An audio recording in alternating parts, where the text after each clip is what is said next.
Vamos abrir a palavra de Deus lá em Mateus, capítulo 19. Vocês estão super mal acostumados com data show, né? Mas isso são os tempos de hoje.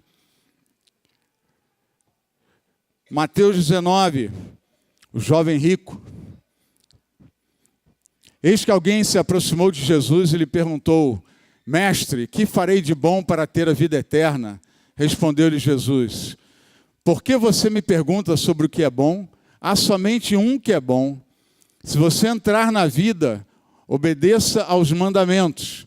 Quais? Perguntou ele. Jesus respondeu: Não matarás, não adulterarás, não furtarás, não darás falso testemunho, honra teu pai e tua mãe, e amarás o teu próximo como a ti mesmo. Disse-lhe o jovem: A tudo isso tenho obedecido. O que me falta ainda? Jesus respondeu: Se você quer ser perfeito, vá, venda os seus bens, dê o dinheiro aos pobres, e você terá um tesouro nos céus. Depois venha e siga-me. Ouvindo isso, o jovem afastou-se triste, porque tinha muitas riquezas.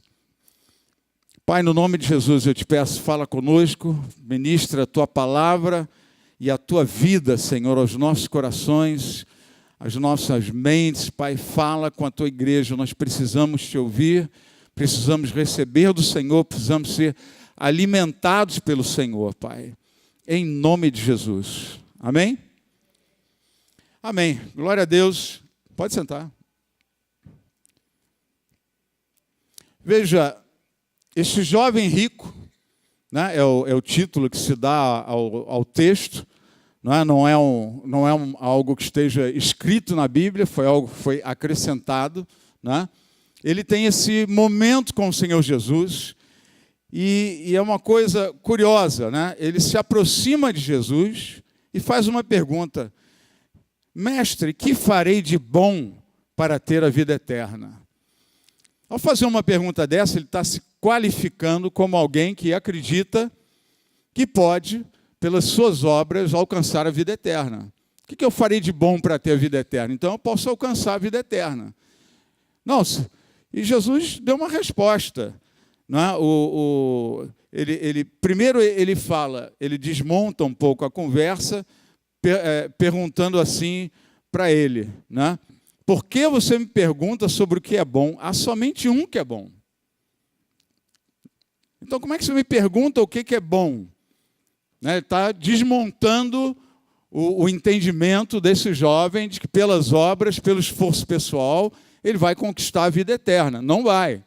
Às vezes a gente acha que tem capacidade, que, né, revela também uma certa convicção. Né? É interessante ver nessa novela do Apocalipse como é que eles retratam a pessoa do anticristo, né? Dizendo que é alguém que acredita na capacidade humana, na bondade humana, né? na questão do homem, independentemente de Deus, conseguir avançar na vida, conseguir ser uma bênção, né? Avançar financeiramente, profissionalmente é uma história, mas estou dizendo de ser uma bênção e conseguir a salvação e ter as soluções para este mundo.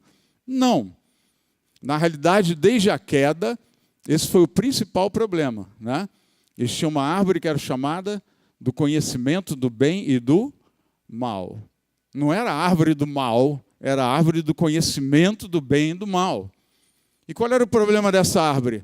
É de você avançar, conquistar as coisas, entender as coisas, discernir as coisas, totalmente separado de Deus. E aí você acredita em um monte de coisas que não existe. Um monte de coisas que são inverdades, que são mentiras, que são meias verdades. Nós começamos a mergulhar num mundo sem Deus, um mundo em que o homem vive separado e independente de Deus. Então aí começa, né, um grande problema. E o jovem mostrou essa convicção. E Jesus vai e desmonta: só tem um que é bom, rapaz, não tem jeito não.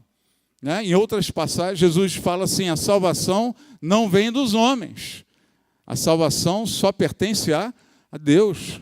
A salvação é algo impossível aos homens. Os homens não conseguem conquistar a salvação. A salvação é trazida pelo Senhor, é uma solução de Deus para as nossas vidas.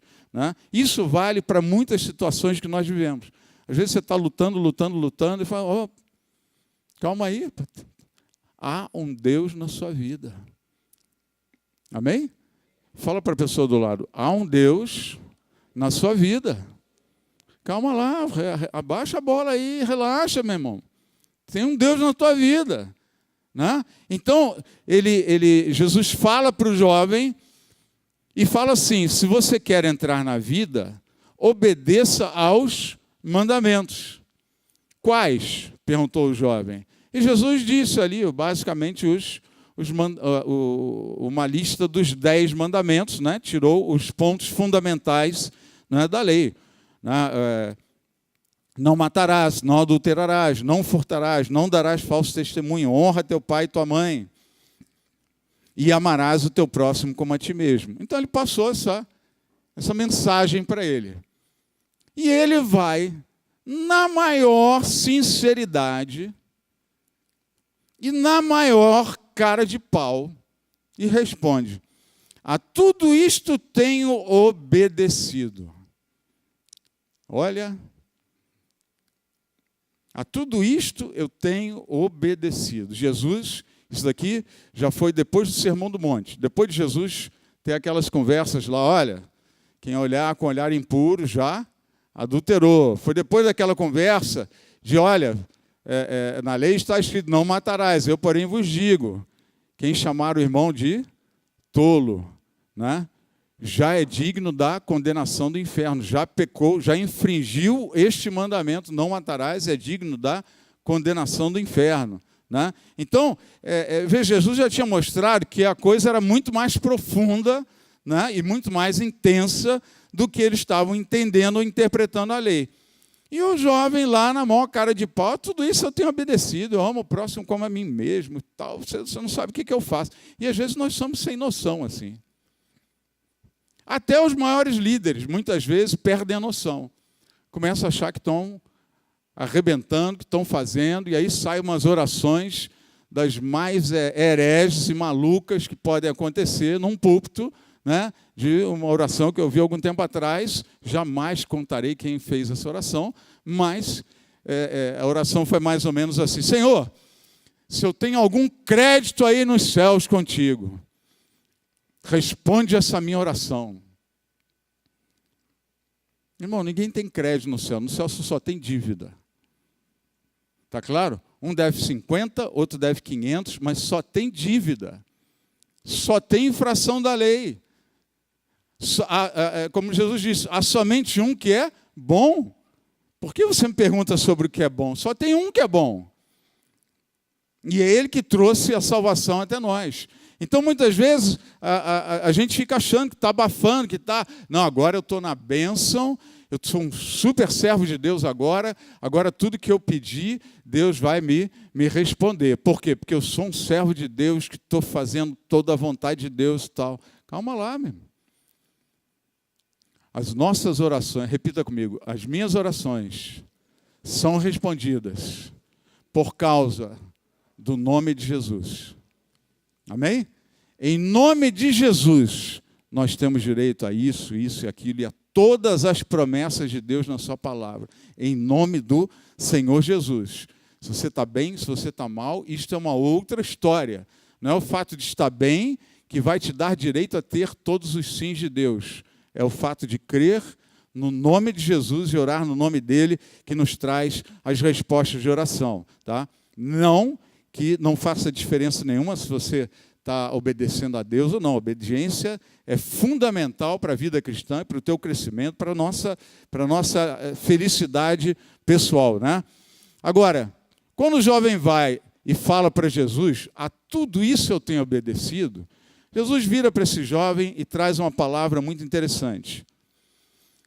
Não, ele ainda pergunta assim, o que me falta ainda? Ele quase disse assim, eu já sou vice-deus. O que falta para eu ser Deus agora? Qual é o passo seguinte?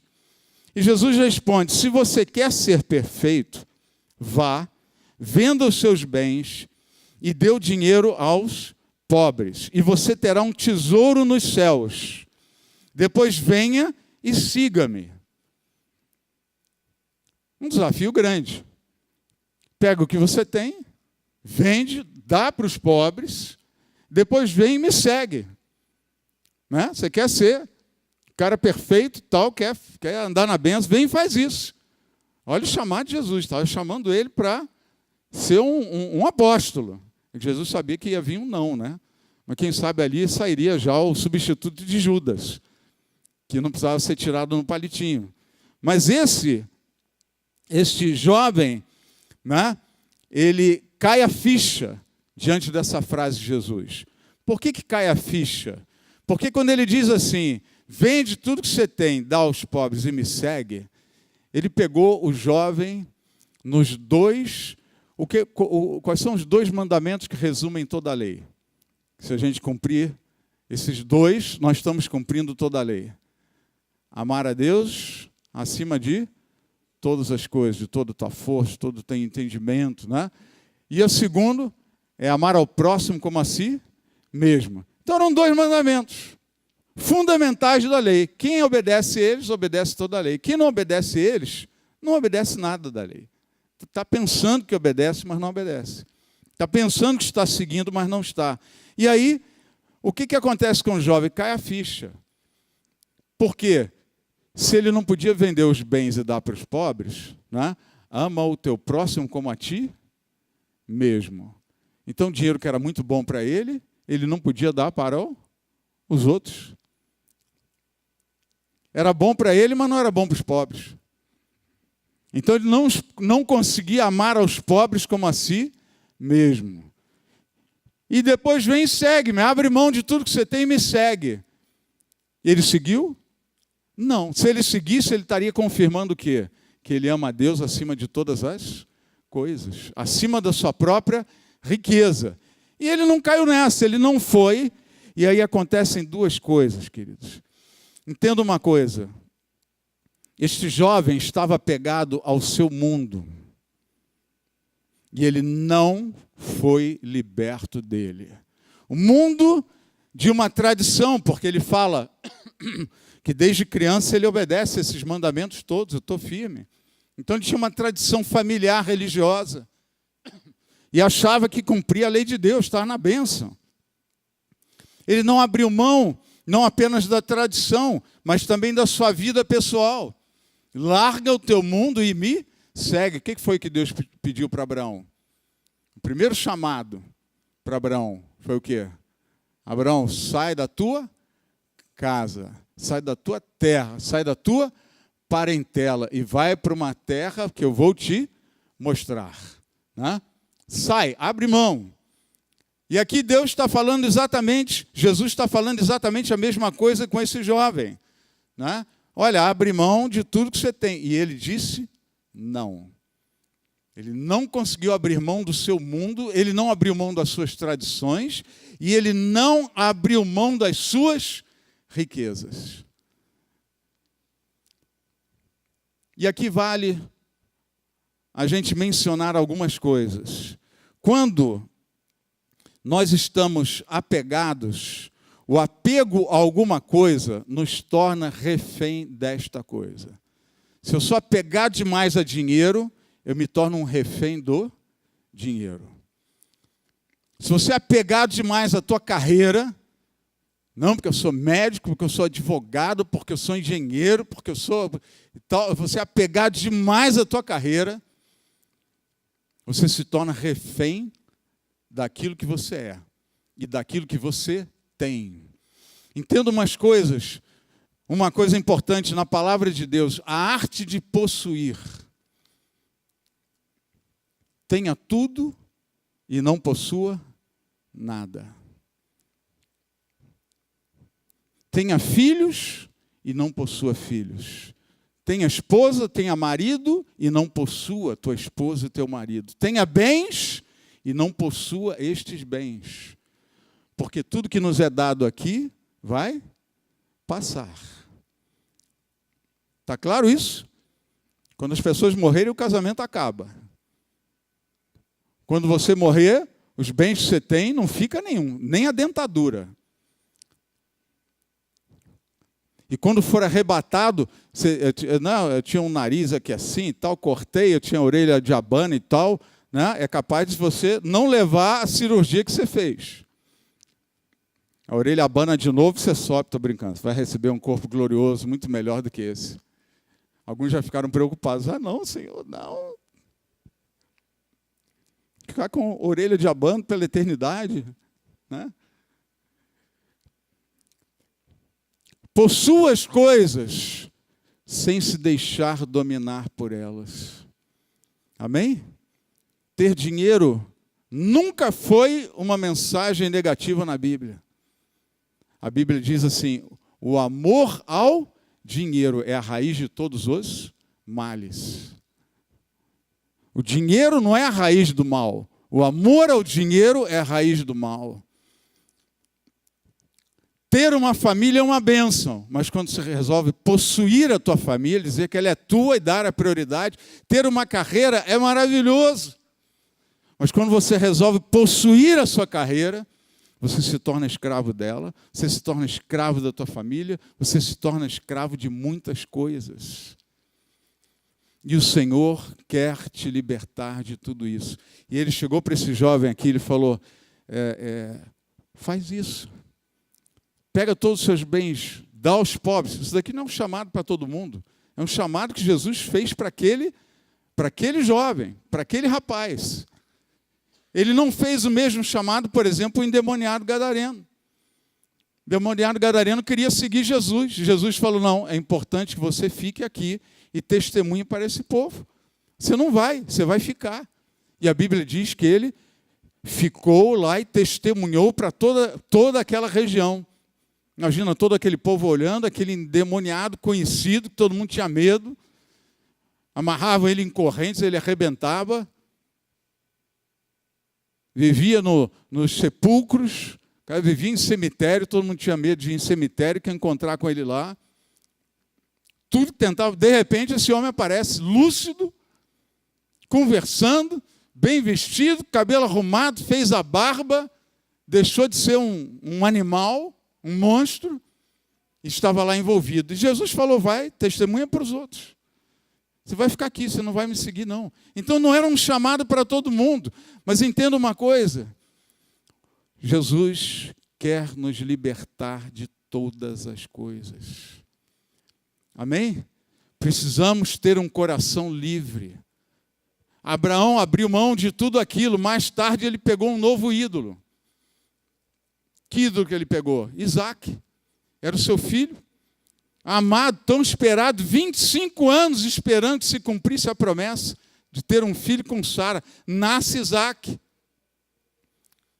Aí um dia Deus chega para Abraão e fala, Abraão, me dá o seu filho. Isaac oferece ele em sacrifício. E Abraão aí sim era um homem de fé.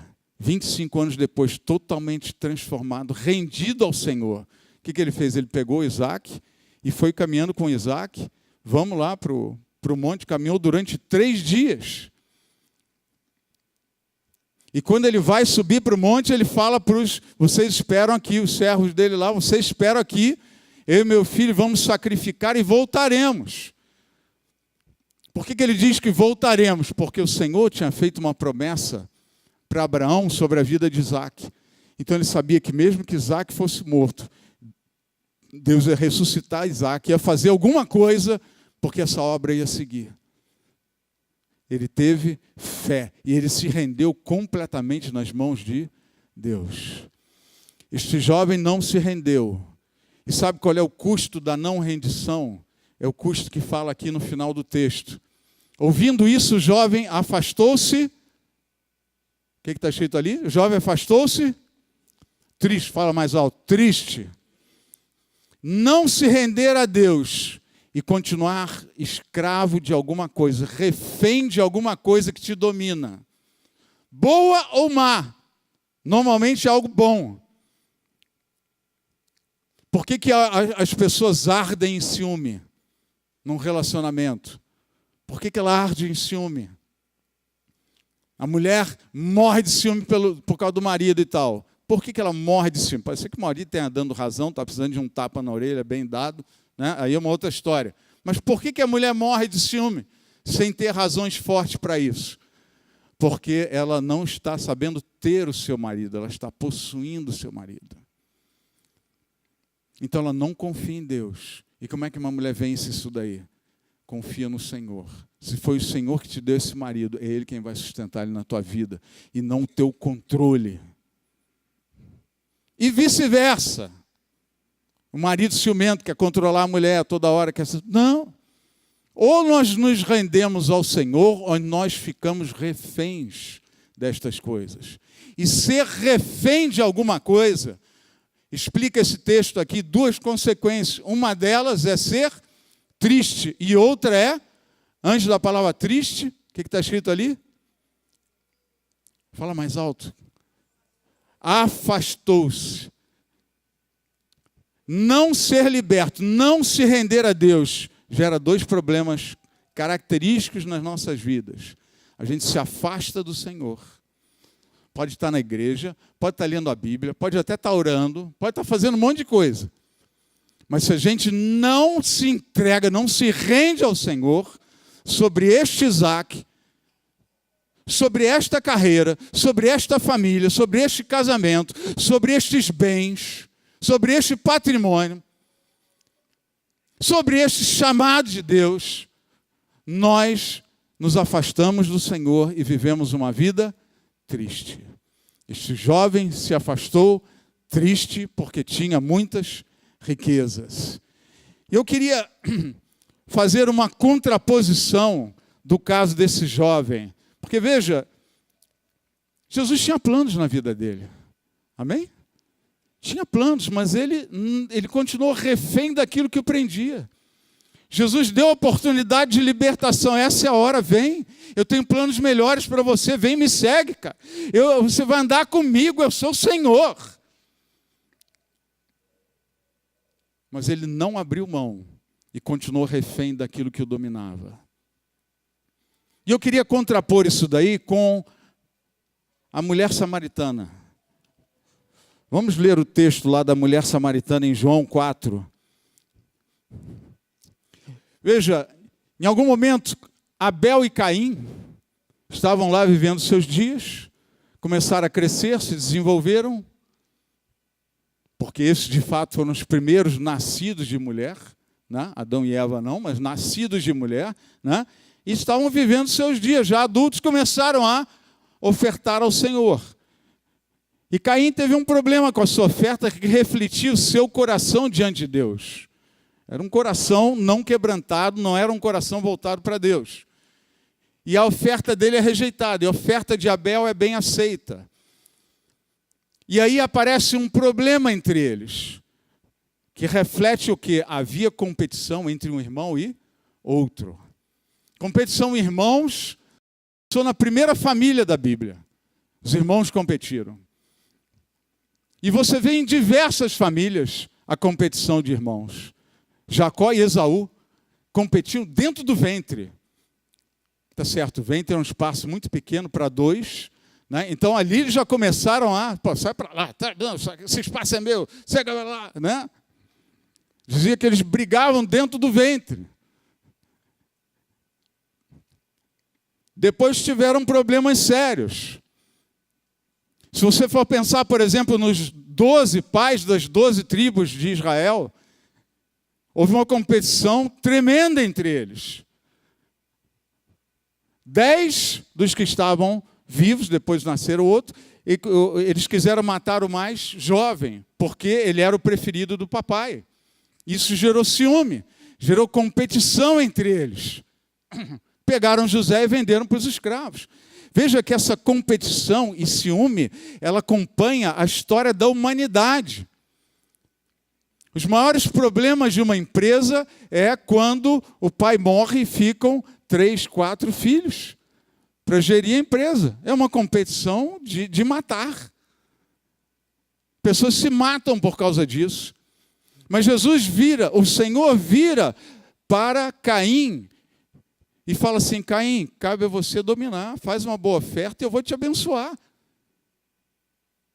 Eu tenho planos para a tua vida, Caim.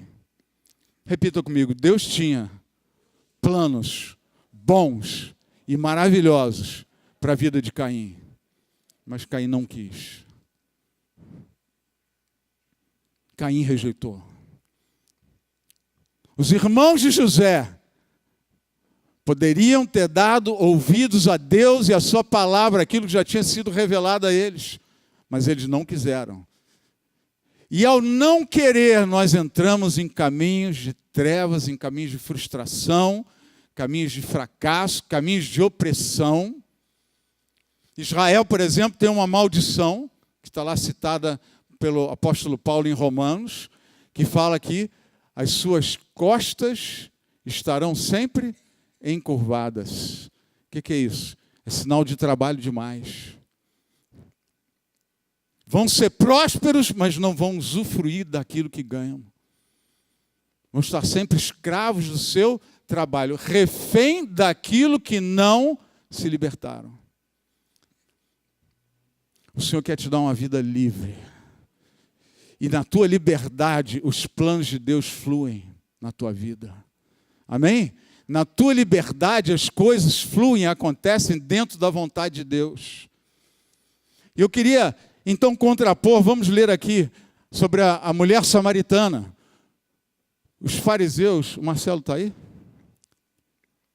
Ah, então não tem graça.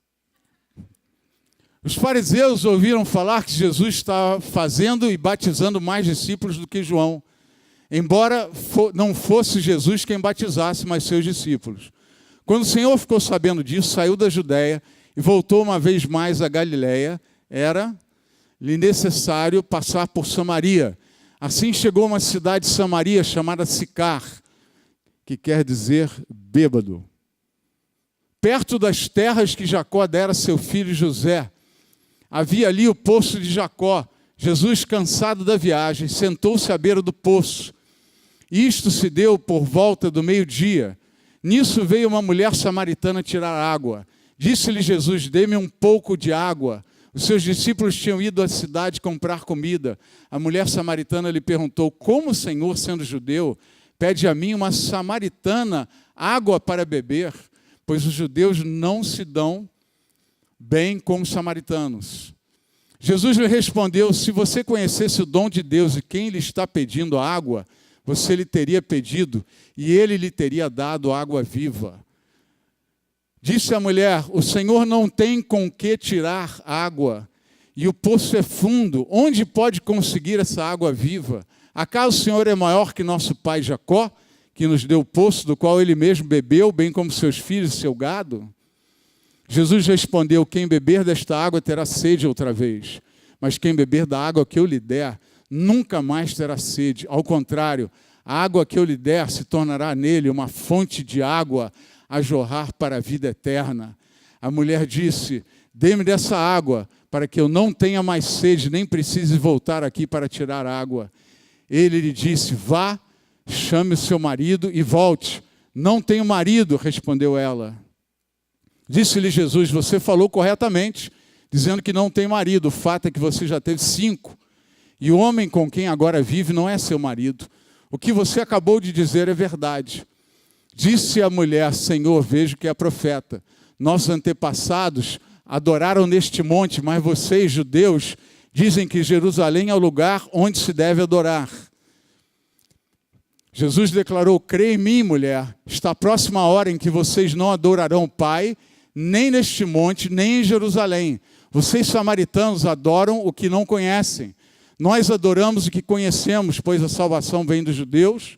No entanto, está chegando a hora, e de fato já chegou, em que os verdadeiros adoradores adorarão o Pai em espírito e em verdade. São estes que o Pai procura. Deus é espírito e é necessário que seus adoradores o adorem em espírito e em verdade. Disse a mulher: eu sei que o Messias, chamado Cristo, está para vir. Quando ele vier, explicará tudo para nós. Então Jesus declarou: eu sou o Messias, eu que estou falando com você. Queridos, esse é um texto tremendo. Eu primeiro queria falar um pouco dessa mulher samaritana e o que ela tem um pouco a ver com todos nós, com cada um de nós. Veja, Samaria era um local, ou era um grupo de pessoas, era um povo, era mesclado de judeus com misturas. Então eles eram rejeitados pelos judeus. Nada bom pode vir de Samaria. Era essa a visão. Por isso que tem também a parábola do bom samaritano, né? E os judeus tinham a prática, eles tinham nesse caminho de onde Jesus saiu e para onde ele ia, o circuito normal era por um lugar mais distante e mais perigoso, sujeito a assalto, sujeito você fica exposto, não tinha polícia rodoviária, né? Não tinha nada assim, não tinha poste iluminando a noite, a luz da noite era a lua. Então era um local perigoso. Mas os judeus preferiam ir por aquele lugar do que passar pelo caminho mais curto por dentro de Samaria. Porque eles não gostavam de samaritanos. Então existia aquela rejeição. Você imagina o nível da rejeição. Eu não passo por ali, né? É como se alguém chegasse lá na sua cidade, não, por aqui eu não passo, lugar só tem bandido, muito perigoso, aqui ninguém presta e tal, não vou para lá, né? Então eles criaram uma rejeição, vamos dizer, um preconceito e até um certo racismo, né? Com aquela raça misturada, eles não queriam ter nada a ver com eles. A mulher, então, ela tinha já essa questão com o judeu. O que o judeu está passando por ali e por que está falando com ela. Então, veja, além disso, essa cidade, né, de Sicar, o nome quer dizer bêbado. Um lugar de bêbado, ninguém dá bola para esse povo. Essa mulher tinha 5 maridos. Você imagina o problema que essa mulher tinha na sua vida. Veja, a vida machuca. Não machuca? A vida tem coisas boas, mas a vida machuca. As nossas histórias levam feridas. Cada casamento frustrado que ela teve, foram 5 frustrados, porque ela estava num sexto que não era nem casada ainda, que já não acredita mais. Casar para quê? Vai separar de novo? Vou ficar uns 10 anos juntos. É essa a cultura atual das pessoas, né? Casa, mora junto primeiro, né? Tem filhos, faz um monte de coisa e tal, aí depois, acho que a gente pode casar agora, né? Já é quase vovô, né? E aí vai resolver casar. A cultura está completamente reversa em função da incredulidade sobre o casamento. E aí, queridos, talvez no primeiro casamento, ela comece a ter a sua primeira ferida, a frustração, o fracasso. Talvez no segundo casamento, a traição, a decepção com pessoas.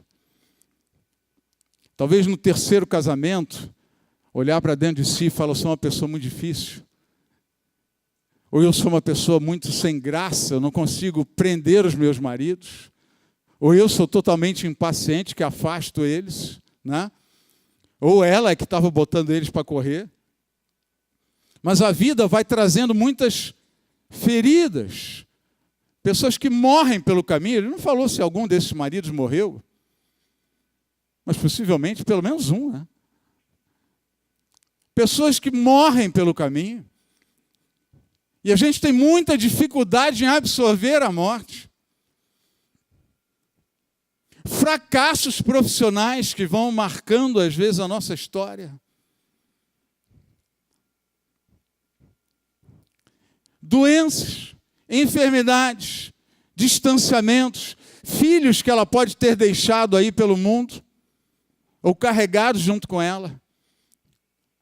Uma mulher dessas, numa cidade assim, veja, onde o padrão daquele tempo, hoje uma pessoa que casou 5 vezes, já é meio engraçado, né? Mas naquele tempo, era escandaloso, era uma coisa vergonhosa. Por que teve tanto marido? Mulher amaldiçoada. E se não teve filho nenhum, é pior, porque era seca. Mulher seca, naquele tempo chamava assim, mulher seca. Você não consegue, você não tem fertilidade, você é seca, você é ruim, você não produz nada. Então a rejeição seria ainda mais forte sobre aquilo que ela é, sobre aquilo que ela está vivendo. E muitos de nós temos isso também, queridos. Feridas que vão ficando pelas nossas vidas, erros graves que cometemos.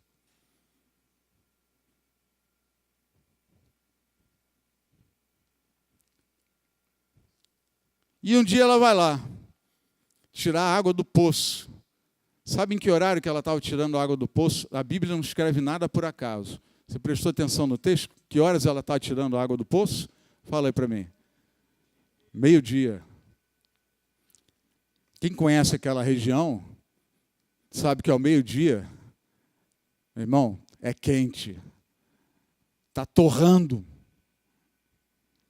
É duro passar pelo deserto. Ela tinha ali aquela caminhada para o Poço de Jacó, talvez uns 3 quilômetros de caminhada, para voltar para a cidade.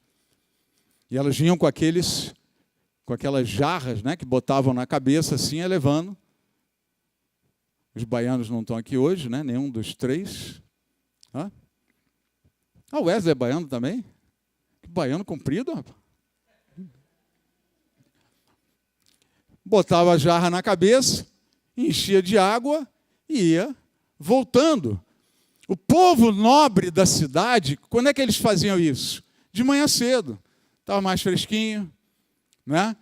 Era um clima mais ameno, mais agradável. Eles iam lá durante o dia, botavam água e saía fora. No final da tarde era um outro horário quente. Por quê? Porque ia até a noite. Às vezes a água já acabou, já usou tudo, vamos carregar mais água. Então ia lá, no final da tarde já, né, o sol baixando, já mais fresquinho, um clima mais gostoso. Mas quem é que ia ao meio-dia? Era quem não queria encontrar as pessoas. É quem não queria ser vista. Por quê? Eram os párias da sociedade. Eram as pessoas mais rejeitadas da sociedade. São aqueles que fizeram besteira, são aqueles que são mal vistos. É aquele que já deu calote aí em algumas pessoas, né? Aquele que já aprontou aqui e lá, aquela mulher que já teve esse ou aquele problema. E ela foi lá naquele horário do meio-dia, horário terrível. E Jesus estava lá, esperando por ela. Veja uma coisa. Este é um encontro de libertação que a gente precisa entender e experimentar. Amém? Fala para o irmão do lado, libertação. Eu preciso desse encontro. A libertação, queridos, ela tem uma amplitude extraordinária. Ela pega diversas áreas de nossas vidas, às vezes ao mesmo tempo. Né? É muita coisa que Deus faz. E eu queria te dizer, na vida desta mulher, quantas coisas ela vivia naquele tempo. Primeira coisa que Jesus libertou na vida dela foi do preconceito e do racismo. Ela pergunta para Jesus, você é judeu e está falando comigo que sou samaritana. Ela se sentia rejeitada. A primeira pergunta seria, você é judeu, o que você está fazendo aqui em Samaria? Porque vocês têm nojo de Samaria, vocês não gostam de nada de Samaria. O que você está fazendo aqui em Samaria? E Jesus mostra com essa atitude para ela, eu sei que você é samaritana, eu sei que eu sou judeu, eu sei exatamente o que está se passando aqui, mas eu vim falar com você. Aquela mulher estaria talvez resgatando naquele contato de Jesus o seu significado como gente, como pessoa, como alguém que tem valor.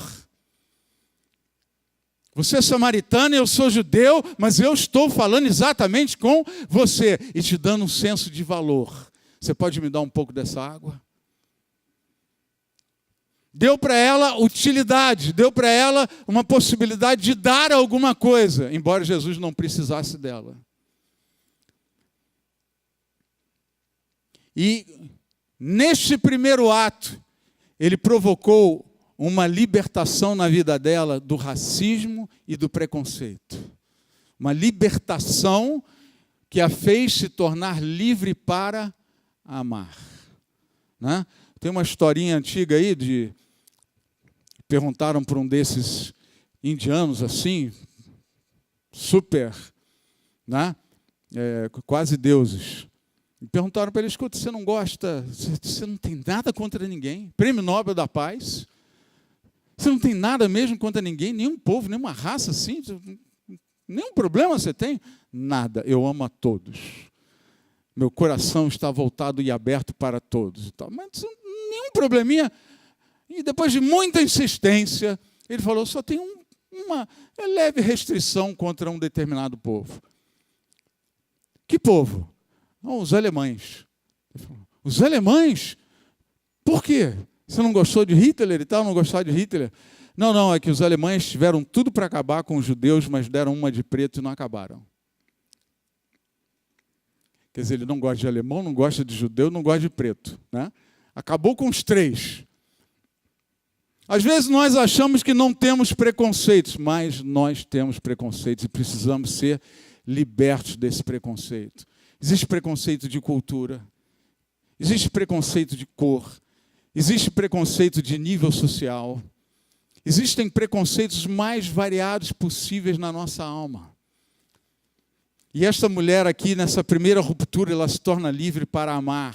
A segunda coisa, ela fala para Jesus, como é que eu, sendo mulher e samaritana, você vem e fala comigo? Então você imagina essa mulher vivendo numa sociedade, naquela época. Se hoje as mulheres reclamam seus direitos, vocês não fazem ideia do que as mulheres não tinham de direitos naquele tempo. A vergonha de ser mulher. A humilhação de ser mulher. Se um homem e uma mulher não podem ter filhos, é a mulher que é seca. Não é o homem que tem algum problema. A mulher que é seca. Era sempre assim. Essa era a cultura. Você sabe quem é que ia pegar a água, carregar, dar essa caminhada no deserto, botar a garrafa na cabeça, a jarra na cabeça e voltar para casa? Eram as mulheres. Porque isso não era serviço para homem. Homem tinha coisas mais importantes para fazer. E aí está lá um judeu, Jesus encontra esta mulher samaritana, indo no horário dos párias, dos rejeitados da sociedade, do refúgio da sociedade. E ele vai e fala com ela. E ela fala, como é que você fala comigo?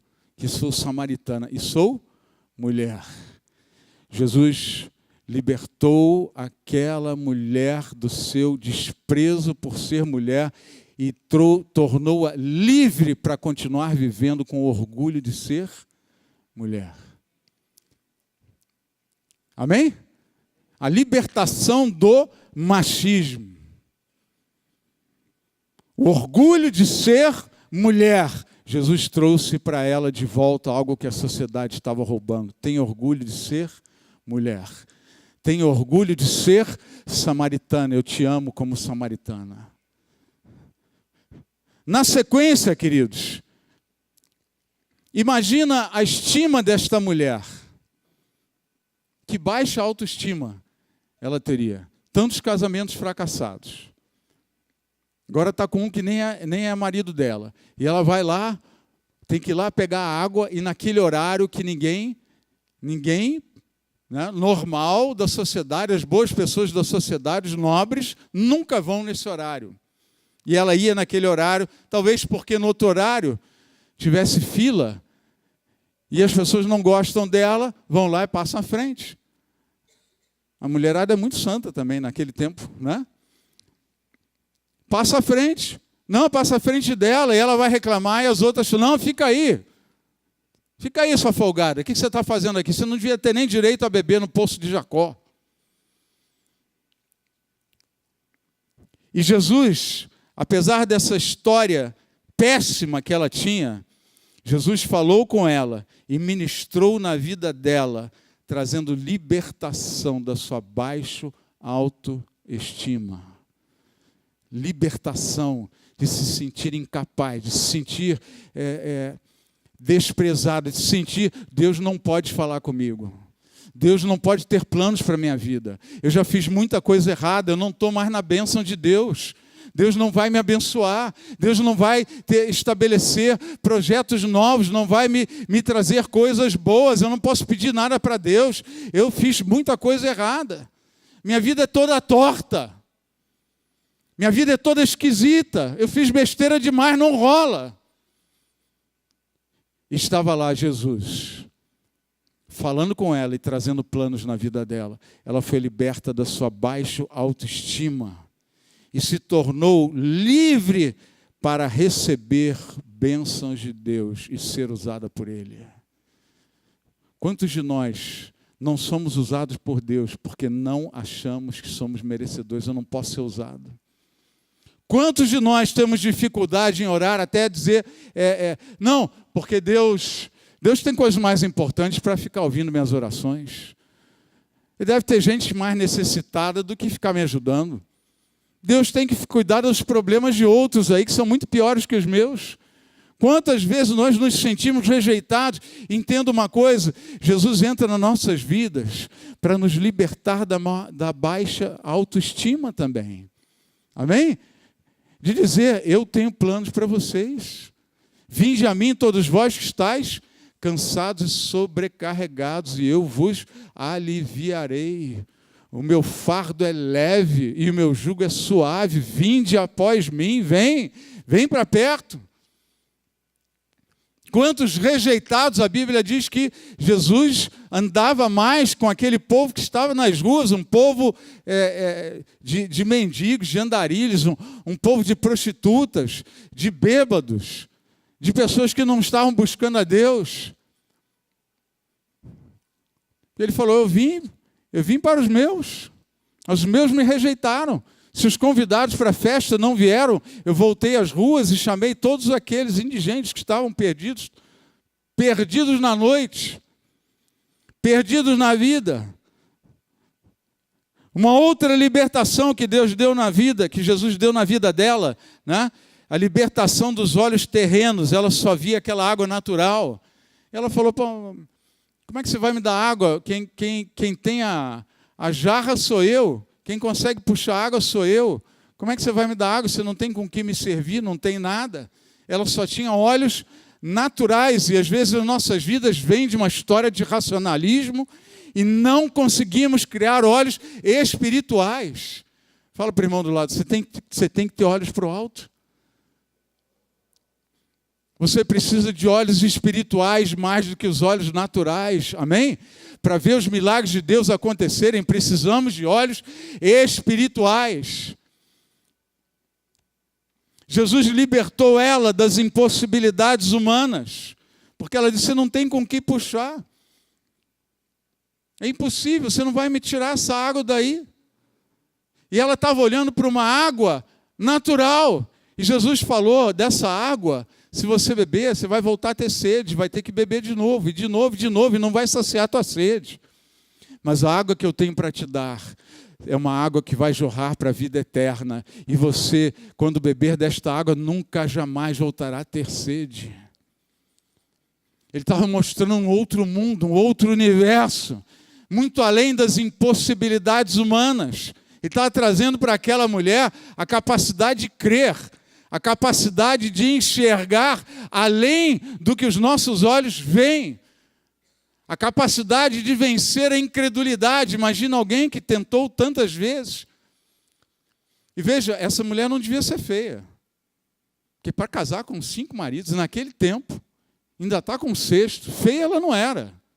Provavelmente era uma mulher bonita, atraente. Mas também, para ter tantos casamentos, ela já devia estar com uma certa idade avançada. E lá não tinha alisamento de cabelo, não tinha essas tintas para pintar o cabelo tão bonito e tal. Todo mundo não existe mulher de cabelo branco. Só homem fica com cabelo branco. Alguns mais, outros menos. Tem gente que perde os cabelos antes de embranquecer, né? Mas naquele tempo não tinha nada disso. Se era orelha de abano, continuou. Se era nariguda, ficou. Se era zoiuda, continuou zoiuda. Não tinha jeito não. Tem tendência a engordar. Vai engordar, minha filha. E tem uma coisa. A mulher bonita, ela cria um estigma em volta. Ela fica, porque os homens olham, fica, todo mundo quer. Ela tem privilégios. Mas depois que envelhece, fica todo mundo igual. A feia e a bonita não tem mais diferença. E às vezes a bonita desenvolve menos valores interiores. e a feia desenvolve mais. Eu tinha uma amiga que ela era uma loura, assim, descendente de italiano, e ela era mais ou menos baixinha e estava bem gordinha. Era bem gorducha. E era uma simpatia. Gordinha era a pessoa mais simpática que eu conhecia. Aí ela fez umas 2 vezes, fez dieta. E ficou magrinha. E quando ficava magrinha, ela ficava muito bonita. Muito bonita mesmo. E aí tinha um bonitão lá, que ela paquerava ela, começava a namorar. Não sei, só que ela ficava extremamente antipática. A simpatia foi com a perda do peso, né? Com a carne que saiu, a simpatia foi junto. Aí quando ela ia engordando de novo, já se olhava no espelho, não era mais aquela coisa, a simpatia dela voltou. Mas você imagina essa mulher provavelmente bonita e provavelmente já cansada, envelhecendo, com as suas virtudes já não fazendo diferença. O sentimento de um futuro negativo, um futuro sem perspectiva, um futuro de uma história cada vez pior. Até quantos anos eu vou conseguir carregar esta jarra na cabeça, andar nesse horário de meio-dia? Até que idade? Até quando eu tenho que suportar isso? Você viu o que ela fala? Me dá logo dessa água para eu não ter nunca mais que voltar aqui nesse poço. Porque aquele poço era um lugar de humilhação para ela. Que ela tinha que ir no horário que não tinha ninguém. Entenda, muitas vezes nós temos na vida lugares de humilhação. Às vezes o trabalho se torna um lugar de humilhação. Às vezes a convivência familiar se tornou um lugar de humilhação. Um lugar que te lembra o teu fracasso, um lugar que te lembra as tuas frustrações, um local que te lembra que você não é nada, que você está caindo, que você errou ali, tem feridas aqui. E sabe o que acontece, querido? Quando nós caímos nesse lugar, todas as feridas doem. Feridas de traição, feridas de erros, feridas de condenações, de acusações, feridas de fracassos. Feridas às vezes essas que doem mais, mortes de parentes, perdas de queridos. Feridas de fracassos financeiros e profissionais. Inúmeras feridas doem nessa hora, ardem no coração. E Jesus estava trazendo uma libertação para todas as feridas desta mulher. Ele libertou ela da tradição, tornando ela livre para adorar. Ela falou, olha como é que ela era, apesar de toda errada, ela era cheia de tradição. E ela mostra 2 frases como ela era presa às tradições. Por acaso você é maior que o nosso pai Jacó? A tradição dos antepassados. Ninguém pode ser maior do que Jacó. E Jesus diz, essa água aqui, né, que ela ainda fala, dessa água que alimentou os nossos antepassados até aqui. Essa água que saciou a sede desse povo todo. Você é maior do que Jacó? E Jesus vai e fala para ela, a água que eu tenho para te dar, você não vai voltar a ter sede. A água que eu te dou é muito maior do que a água de Jacó, porque este que te fala, no final ele se revela para ela. Ela disse, eu sei que o Messias está para vir e que nos ensinaria todas as coisas. E ele responde para ela, este que fala contigo é o Messias. Ele se revela para ela na plenitude da revelação que ele poderia dar. Poucos dias antes, Jesus tinha tido a conversa com os discípulos. Quem eles dizem que eu sou? E Pedro vai e fala. Né? Alguns acham que é profeta, outros acham que é mestre, outros acham que é isso, que é aquilo e tal. Não falaram coisas piores para não deixar Jesus chateado. Né? Mas, no final, Pedro fala, eu sei quem tu és, Simão Barjonas. Simão Barjonas vai e fala, Simão Barjonas, tu és o filho do Deus vivo, aquele que estava para vir. Né? E Jesus diz, bem-aventurado és, Simão, porque não foi carne nem sangue quem te revelou, mas o Espírito Santo. Essa mulher vai e pergunta, qual é o lugar que se adora? Porque os samaritanos tinham um monte lá que eles diziam, não, esse é o monte da adoração. E os judeus tinham um monte da adoração tradicional. Então ela vai e pergunta, olha a tradição dela. E Jesus vai e responde, é chegada a hora em que os verdadeiros adoradores não adorarão no monte, nem no templo, nem em lugar nenhum. Os verdadeiros adoradores adorarão a Deus em espírito e em verdade. Não é num lugar que se adora, é no seu coração, é em espírito, é em verdade que se adora a Deus. Esse é o verdadeiro adorador, a quem o Pai procura, a quem o Senhor está atrás. Então, naquela frase, naquela palavra, mulher, não se preocupa com isso. Ai, Deus, onde é que eu vou para essa igreja, para aquela igreja, vou ficar nisso, naquilo, que ministério eu tenho, que dou. Não se preocupa com isso, meu irmão. Os verdadeiros adoradores adoram a Deus dentro do coração, no seu espírito e em verdade. Não é essa denominação, não é aquela, é aonde se prega o nome de Jesus Cristo como Senhor e como Salvador. Aquele que morreu, veio em carne, morreu, ressuscitou, subiu ao Pai e vai voltar com poder e grande glória. Aonde se prega isso, não faz diferença, meu irmão. Amém? Desde que se pregue isso. O verdadeiro adorador adora a Deus aonde ele estiver. Desde que seja a palavra de Deus verdadeira. Homem e mulher de Deus, deixa o Espírito Santo ministrar na tua vida agora. Esta mulher, ela recebeu como jovem rico um encontro com o Senhor, aquele momento em que Jesus trabalhou na libertação do jovem, mas ele não quis. E agora ele trabalha na libertação desta mulher samaritana, mas ela quis. O jovem tinha uma história melhor, uma herança superior, uma educação religiosa bem melhor do que a dela, mas ele continuou escravo e refém das coisas que ele adorava. E não priorizou a Deus. Se afastou de Deus e teve uma vida triste. Esta mulher, com uma história péssima, uma reputação ruim, uma situação de vida terrível. E a única coisa que ela tinha, sabe o que é? A sua beleza, a sua sexualidade, a sua capacidade de conquistar e seduzir homens. Isso era a única coisa que ela tinha. E Jesus vai e fala para ela, você bem disse que não tem marido, que ela quis escapar pela tangente. Mas na realidade, você já teve 5, e esse que você está agora nem é seu marido.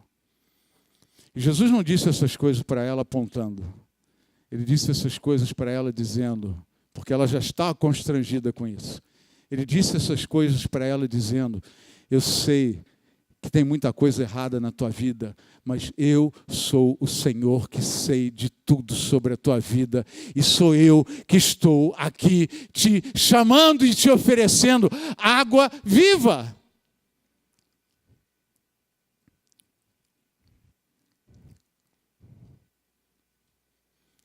Os irmãos de José, queridos, foram chamados a bons planos de Deus, mas não quiseram. Isso trouxe décadas de destruição na vida deles. José foi destruído pelos irmãos, mas ele continuou livre pelo Senhor. Eu vou repetir. José foi destruído pelos irmãos, mas continuou livre no Senhor. E isso levantou a vida dele, trouxe prosperidade, paz, casamento bom, filhos abençoados e a capacidade de resgatar e restaurar toda a sua família. A Bíblia narra uma outra competição entre homens. Pedro, Tiago e João. Vocês já viram isso nos evangelhos? A rivalidade entre eles. Em algum momento a mãe de Tiago e João, vai lá, senta assim pertinho de Jesus e fala: escuta, meus filhos são ótimos, né? Eles são uma bênção. Arruma um lugar para eles à sua direita, à sua esquerda, quando entrar no reino. Bota eles um à sua direita e outro à sua esquerda. E falou isso, todo mundo ouvindo, né? Aquilo gerou um mal-estar. E Jesus deu uma palavra para eles. Ele disse: aquele que quiser ser o maior, que sirva a todos. No mundo as coisas são assim, o maior é servido, mas no meu reino, o maior serve o menor. Amém? Depois disso, quando Jesus fala para Pedro as coisas que Pedro ia fazer, as coisas que viriam sobre a vida de Pedro, Pedro vai e vê João passando, e aí pergunta para Jesus: e quanto a ele? O que vai ser dele? E Jesus dá um corte na hora, porque ele sabia o que estava no coração de Pedro, era rivalidade, competição. Ele vai e fala para Pedro: cuida do teu, que eu cuido do dele.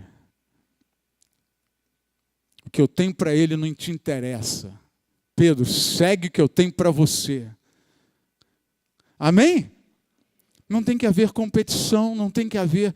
A tua maior batalha é completar a carreira e os planos que Deus está colocando na tua vida. Amém? Esse é o alvo, esse é o teu desafio, esse é o teu chamado.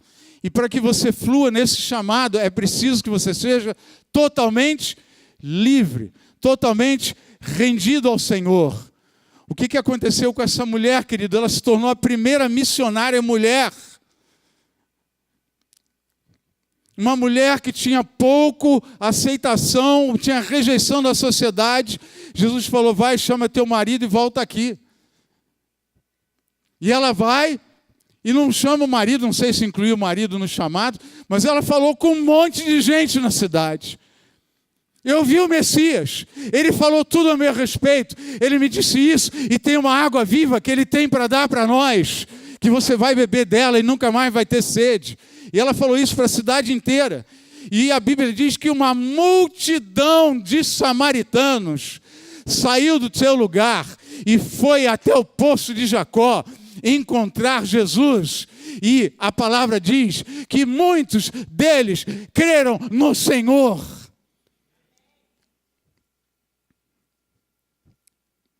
Uma missionária rejeitada, sem futuro, sem planos, se tornou uma mulher poderosamente usada por Deus e com um coração cheio de água viva.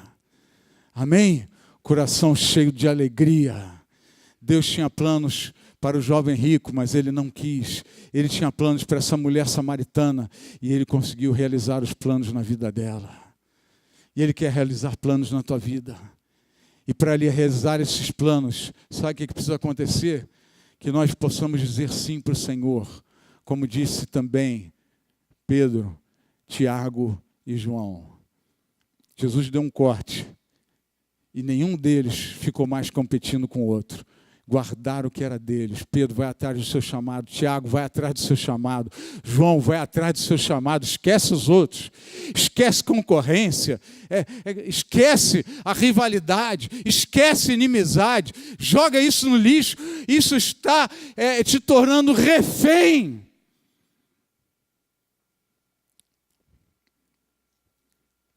Quando nós conhecemos o Senhor, Ele nos torna livres, Ele não quer que você seja mais refém de nada, para que você possa ter tudo sem possuir nada. Pedro não quis saber mais da história de João, a não ser para abençoar. E o que acontece com Pedro? Se tornou um grande apóstolo, pregou, foi para cima, para baixo, foi o primeiro a pregar para os gentios. Foi Pedro quem abriu as portas para a salvação dos gentios. Ele quem estava lá. A chave foi dada na mão dele. Na casa de Cornélio. Passaram alguns anos, Pedro, que tinha a vergonha e a humilhação de ter negado Jesus 3 vezes, e o mundo inteiro saber disso. A Bíblia narra isso. Todos, quando chegar no céu, né? Quando chegar na glória de Deus, quando formos arrebatados, a gente vai olhar para Pedro e não tem jeito, você vai lembrar. Pô, ele negou Jesus 3 vezes. Mas sabe como é que Pedro morreu, queridos? Preso de novo, muitas décadas depois, pregando o evangelho, ensinando a palavra, curando enfermos, libertando cativos. Um homem poderosamente usado por Deus, era um semi-analfabeto, termina a vida como um homem erudito, sabendo escrever e ler muito bem. E a palavra de Deus diz que ele foi preso e falaram para ele: ou nega Jesus, ou nós vamos te matar. E ele falou: jamais negarei Jesus novamente. Sabe o que é isso, querido? Nosso Deus é um Deus de oportunidade. Pedro podia ter morrido de qualquer jeito, mas Deus deu a ele a oportunidade. Ele tinha pisado na bola tremendamente. Deus coloca de novo oportunidade na vida dele. Olha, está aí. Está com medo de morrer ou vai confirmar a tua fé? E Pedro confirma a fé dele. E a Bíblia diz que ele ia ser, e a história nos diz que ele ia ser crucificado. E ele falou assim: não, igual ao mestre, eu não tenho esse direito, me crucifica de cabeça para baixo. Mas eu nunca, jamais negarei o Senhor novamente na minha vida. Ele confirma a fé e morre pelo Senhor. Tiago, irmão de João, está lá pregando o evangelho, foi um dos primeiros a ser preso. E a Bíblia diz que ele foi morto ao fio da espada. Eles cortavam com a espada a pessoa no meio. João foi o que mais viveu. Até velhinho ele estava lá, preso na ilha de Pátimos, pregando o evangelho e recebendo a revelação do livro de Apocalipse. Homens que o mundo não foi digno de receber. Homens como eu e como você, que Deus quer escrever uma história de alegria, uma história de vitória, uma história de fidelidade, uma história de firmeza, uma história de convicção, uma história de rendição ao Senhor e entrega total a Ele. Para que Abraão entregasse seu filho Isaque em sacrifício, ele tinha que confiar totalmente no Senhor. Senhor, me rendo a Ti. Para que esta mulher pudesse ter essa mudança de vida, ela tinha que se render totalmente ao Senhor. E ela teve a mudança que queria, que sonhou e jamais imaginou que seria possível. Você quer mudança na tua vida?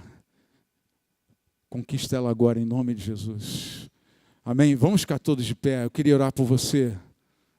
Queria rapidamente ministrar aí na tua vida a palavra. Foi trazida, o Espírito de Deus falou ao teu coração. Mas essa é a hora de você responder para o Senhor. Talvez você tenha vergonhas na tua vida, na tua história. Jesus quer te libertar. Amém? Ele quer te libertar, Ele quer te deixar livre para receber dEle, ser usado por Ele. Ele quer te deixar livre de uma baixa autoestima. Ele quer te deixar livre de coisas que estão prendendo. Você que está agora olhando para um relógio, querendo ir embora, pensando: não vi ninguém olhando no relógio aqui, se foi, falei de coincidência, né? Deus falou contigo. Mas está olhando o relógio, o que você está pensando lá fora? O que está te prendendo tão importante lá fora que possa te roubar este momento de libertação, este momento de não ser mais refém de nada? Enquanto nós ministramos, eu te convido, se você quiser, fica aí no teu lugar, se quiser se ajoelha, se quiser vem aqui na frente, mas tenha esse tempo com Deus de dizer: Senhor, eu venho entregar Isaque aqui. Senhor, eu vim entregar as riquezas aqui. Senhor, eu vim entregar o meu marido aqui, a minha esposa, os meus filhos, os meus pais, a minha carreira, a minha situação. Eu vim entregar, Senhor, aquilo que eu estou sendo escravo. Que aquela mulher no vazio, tem pessoas que estão vazias, se atiram na bebida ou nas drogas. Tem outras pessoas que no vazio vão para a sexualidade, exploram a sexualidade ao máximo. E aquilo vira a solução, a única coisa que eu tenho é essa. Mas você virou refém dessas coisas. E o Senhor quer te dar a libertação, Ele quer te dar a vitória. Conhecereis a verdade vos libertará. Aquele que conhece o Filho é verdadeiramente livre. Livre. Enquanto os irmãos ministram, tem esse tempo no Senhor. E se quiser, vem aqui na frente. Eu acho uma boa medida, vem aqui na frente, entrega. Aquilo que você é refém, você fala assim, eu não quero ser mais refém disso. Se quiser se ajoelhar, fica à vontade. Tenha liberdade na casa do Senhor. A preocupação com as riquezas, às vezes, te torna refém dela mesma, te humilhando, te oprimindo com ansiedade, com preocupação. O Senhor quer te ver livre dessas coisas. Coloca nas mãos do Senhor aquilo que te traz preocupação, aquilo que te traz, que te prende, que te impede de louvar com liberdade. Se é algo maravilhoso que a mulher samaritana ganhou na vida dela, foi que ela se tornou livre para adorar o Senhor. Livre para adorar.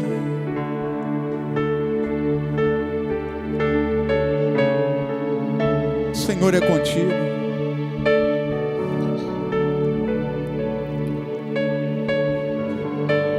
Pessoas chorando, sendo quebrantadas. Se deixe quebrantar. Não precisa aprender, se deixe quebrantar. A libertação tira peso da alma. A libertação abre portas para a alegria, para a paz.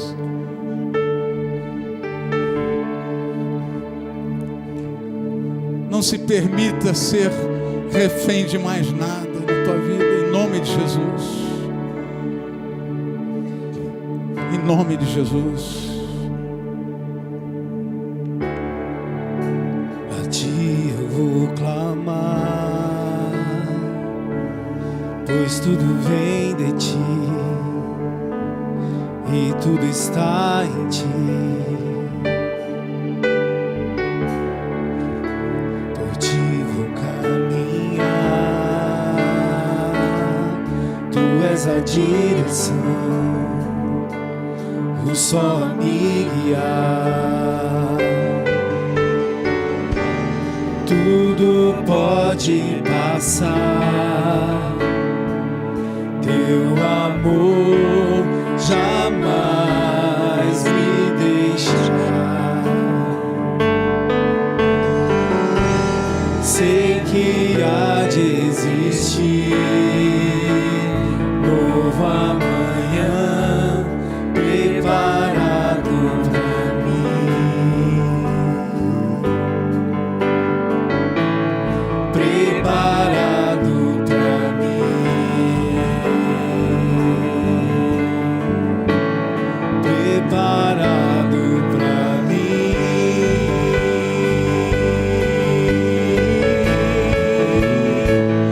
Eu me rendo aos teus pés. És tudo que eu preciso pra viver. Eu me lanço aos teus braços, onde encontro meu refúgio. Eu me rendo aos teus pés. És tudo que eu preciso pra viver.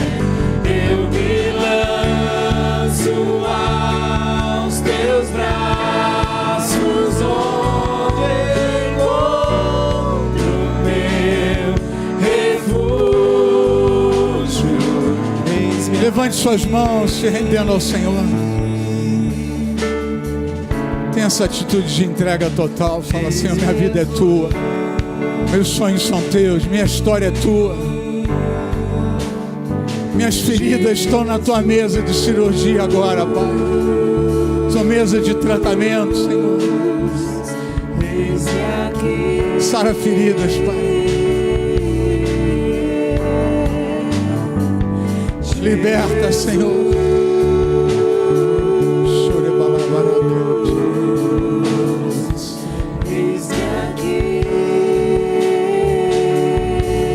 Sara a ferida, Senhor. Liberta o oprimido. Seja livre em nome de Jesus.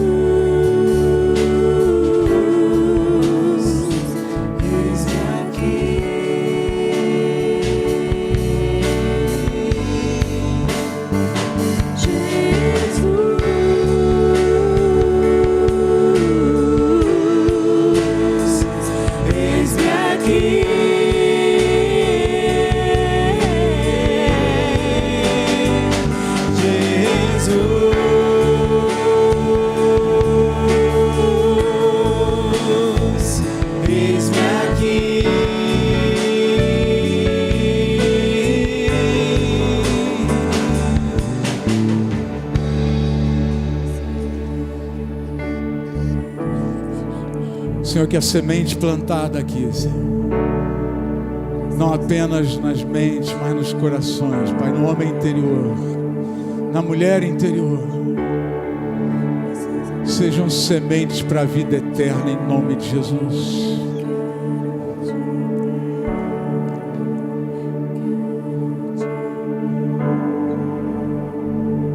Muitos reféns foram soltos nesta manhã, por causa do nome de Jesus e da sua palavra.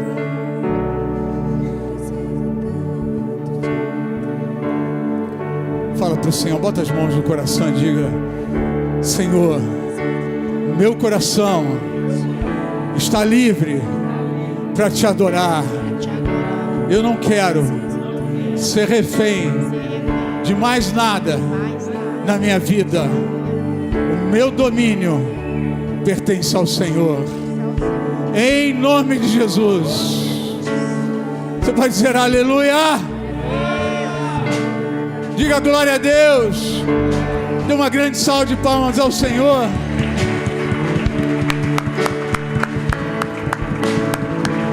Obrigado, Senhor, por esta manhã, pela tua palavra e pelo teu poder do Espírito em nós, Senhor. Louvado seja o teu nome. Água viva, em nome de Jesus. Amém? Repita comigo: afastamento, tristeza, acabou aqui. Aleluia. Glória a Deus. Tenha um domingo abençoado, um almoço com a família, com os amigos. Deus te abençoe.